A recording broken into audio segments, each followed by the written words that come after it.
So the first thing I did was apply some moisturizer. I didn't want to use a primer because most of her face is going to be covered up by the bandage later on anyways. I did apply some foundation and some concealer just to make sure that the little amount of skin that's going to be showing up looks pretty evened out. Now to set all these products, I'm going to be using an HD powder. You usually don't bake with this because this creates a flashback effect. But for this makeup look, we're actually going to take advantage of that flashback effect because we want to look white and pale. That's why I decided to use this powder. The next thing I'm going to be doing is filling in my brows. Now, I usually don't fill them in as dark and as sharp as I'm doing right now. But I just really wanted the brows to look super bold, which is why I picked a darker shade. For the eyes, this is the palette I'm going to be using, and this is the first shade I picked up and I applied it all over my crease. I kind of tried to blend it out towards the outer part of my eye.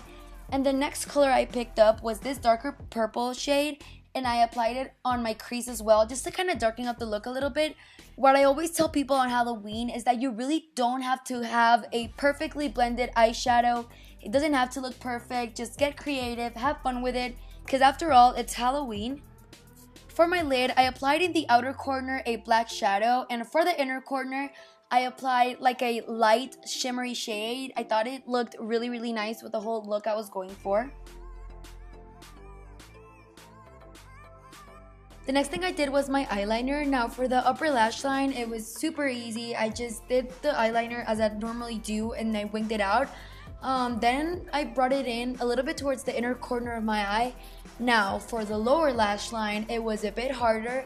I looked up a picture of an Egyptian eye on Google and I used this as a reference. I just picked a picture I thought would look cool on my eye, like a design that would look cool on my eye, and followed that. Right after I finished that, I curled my lashes, applied 2 coats of mascara, and then put a pair of falsies on.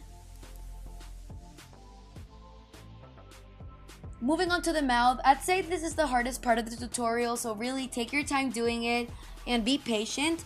The first thing I did was apply some concealer. I then set it with powder, and I moved on to draw some lines following the natural shape of my teeth. I looked up a picture of a skull and then started following that as a reference to draw on the teeth.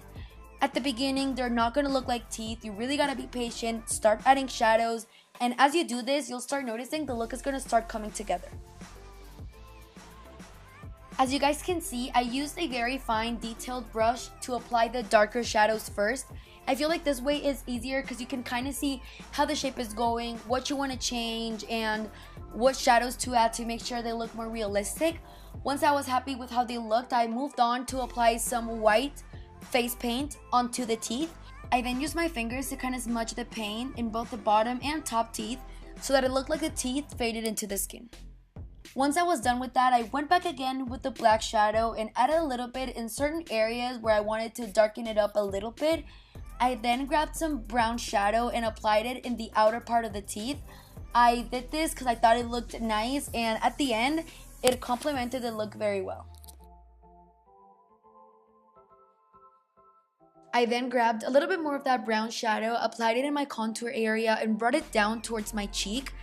Then I moved on to do the nose, and I wanted it to look like a skull nose, which is why I drew it on using black liquid liner. And last but not least, my favorite part was with the bandages. You can get these in any local drugstore or pharmacy. So I just wrapped them around my head, just make sure I like the way they looked. You can really just get creative and have fun with this.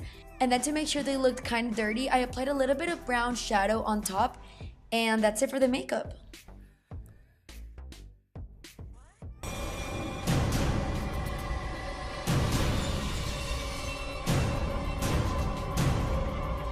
So that's it for today's video. Thank you guys so much for watching. Don't forget to give it a thumbs up and subscribe down below if you haven't already.